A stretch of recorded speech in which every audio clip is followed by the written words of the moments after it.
Next to her, I saw Alcmene, wife of Amphitryon, who lay in the arms of mighty Zeus, and bare Hercules of the Lionheart, steadfast in the fight. And I saw Megara, daughter of Creon, haughty of heart, whom the strong and tireless son of Amphitryon had to wife. And I saw the mother of Oedipus, fair Epicaste, who wrought a dread deed unwittingly, being wedded to her own son, and he that slain his own father wedded her, and straightway the gods made these things known to men. Yet he abode in pain in pleasant Thebes, ruling the Cadmeans, by reason of the deadly counsels of the gods. But she went down to the house of Hades, the mighty warder. Yea, she tied a noose from the high beam aloft, being fast holden in sorrow, while for him she left pains behind full many, even all that the avengers of a mother bring to pass. And I saw lovely Chloris, whom Neleus wedded on a time for her beauty, and brought gifts of wooing past number. She was the youngest daughter of Amphion, son of Iasus, who once ruled mightily in Minion or Cominus, and she was the queen of Pylos, and bare glorious children to her lord, Nestor and Chromius, and princely Periclymenus, and stately Pero too, the wonder of all men. All that dwelt round were her wooers, but Neleus would not give her, save to him who should drive off from Phylace, the kind of mighty Iphicles, with shambling gait and broad of brow, hard cattle to drive. And none but the nobler seer took in hand to drive them, but a grievous fate from the gods fettered him, even hard bonds and the herdsmen of the wild. But when at length the months and days were being fulfilled, as the year returned upon his course, and the seasons came round, then did mighty Iphicles set him free, when he had spoken out all the oracles. And herein was the counsel of Zeus being accomplished.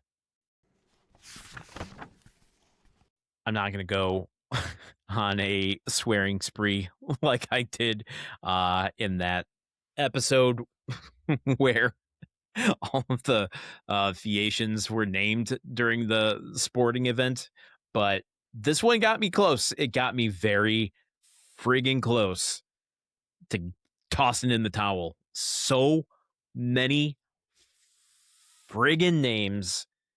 My gosh.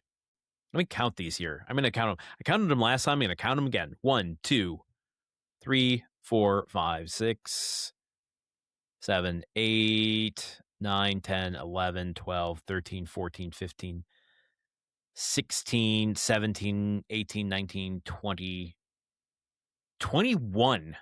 20 to 21 that I had to look up just for this passage. It might only be like 2 minutes long when you hear it, but my recorder is going right now and it says I'm at 17 minutes of recording time. So just to give you a sense of how much gets edited and how much I have to look up in the middle of recording. But not only are we getting a continuation of people that Odysseus is meeting here, but it's a murderer's row of famous people. We get mention of Hercules, Oedipus, Nestor, who we've already met in this story, Alcmene being the mother of Heracles, Hercules, however you want to pronounce, Epicaste, the mother of Oedipus. I don't know that it's appropriate to go into the backstory of all of these figures here on this show, definitely not in this episode, but I wonder, like, Greek plays are such an important part to Greek mythology. But I mean, if I were ever to cover them, I don't know. I wouldn't want to sit here and just read different characters back and forth like I'm reading a stage play. Well, I guess it wouldn't be too different than some of the stuff I do, particularly with the conversational passages. It just feels different. But it's so important, particularly some of the plays by Sophocles, that I don't know. We could go into covering Oedipus at some point. We can go into some plays by Euripides because it goes deeper into Thebes and these other important things that continue to appear throughout mythology. But one thing that's kind of interesting here, I'm assuming most of us have the Oedipus myth in our head already, right? he gets a prophecy, kills his father, weds his mother, blinds himself, all that stuff. Like, that's all after this is written. That's all Sophocles, much later.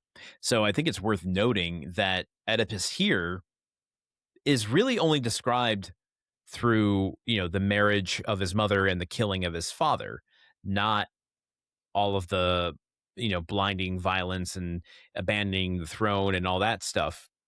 This is what we refer to when we're talking about mythology being a fluid thing and always constantly built upon, and not immediately either. Like, Sophocles is writing much later than Homer, and so takes this idea of Oedipus and expands it into what we now know.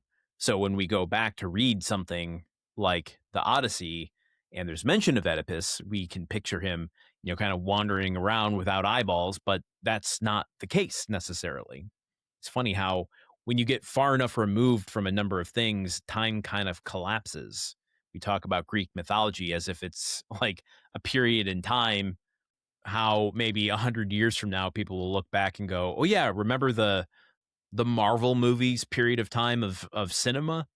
That, I mean, well, maybe that's not the correct analogy here. We're talking about building out a mythology over hundreds of years, but we look at it as if it's the Marvel period of storytelling. It's not. That's kind of the point I was making. I got there. And you came with me, I hope. I hope you're still here. There's also Iphicles and Alcmene, Megara.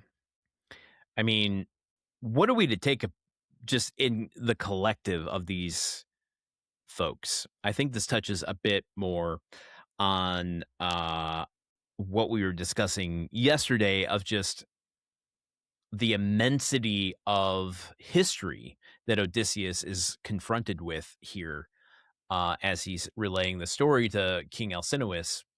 It feels like Odysseus is just kind of a stone skipping over the surface of history here. And he's able to bring those encounters back in story form to Alcinous. You know what it's like, really, if you really boil it down and get to brass tacks? Odysseus in this moment is kind of like Bill and Ted from Bill and Ted's Excellent Adventure. They go back in time. They get the information from the people directly. They got Socrates, they've got Lincoln, they got Billy the Kid, they got Joan of Arc and Beethoven and Genghis Khan and Napoleon. They're able to talk to them directly. And then Odysseus is essentially, when talking to King Alcinous, giving his high school history presentation. Why is that history presentation done in performance form all day long on stage as a performance? We don't need to question a perfect movie. We don't need to question why they do that in Bill and Ted. Just be thankful that they do. Otherwise, there'd be no point in bringing the historical figures back to present day San Dimas. Okay? Let's just give Bill and Ted a little break, okay? They're here to save the world with music, folks. Oh boy, I've gotten silly, which means it's time to end the episode. So join me here tomorrow, and I'm going to put a nice big moratorium on the Bill and Ted's Excellent Adventure speak. I promise I won't bring that back up. Okay, join me here tomorrow with a little bit more of Book 11. We are now at the halfway point. So until tomorrow, okay, goodbye. Odyssey is part of the Gruntwork Podcast Network. The show is produced, edited, and hosted by Landon Solano. The original text of The Odyssey, written by Homer. Theme song by Neuroflow. You can support this show and other shows like it by going to patreon.com/gruntworkpod. Thank you for listening. See you tomorrow.